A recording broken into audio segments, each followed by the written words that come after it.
Porozprávam ti príbeh o tom, ako môj kamarát Pálo jebol do žeravého oleja. Stanovačka cez leto s kamarátmi, po piči. Cez deň sme skákali z takej strechy v jednej dedine. Potom podvečer sme išli teraz stavať stan. Stali sme tam okolo toho, jak vyjebaný padamat. Toto je táto blbosť.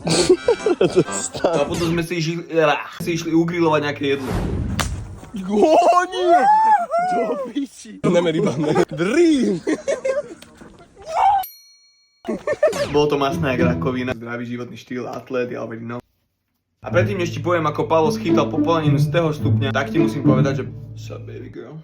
Pálo stál a za ním bola tá pičovina, v ktorej padá ten olej z toho mesa. Bolo to celé ešte žeravé.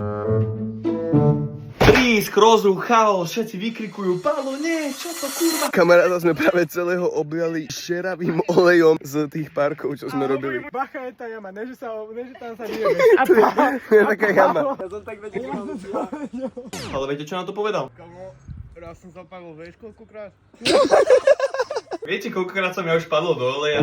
Pozeráme, že Pálo už je skúsený. Pálo rovno skočil do jazera, lebo ho to podľa mňa štípalo a pálilo jak kokot. No a potom sme sa na záver...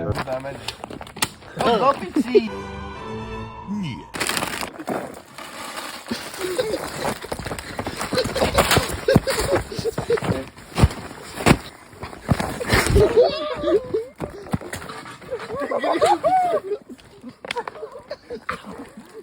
To sme zvykli, hej? Celý som mokrý, tyko.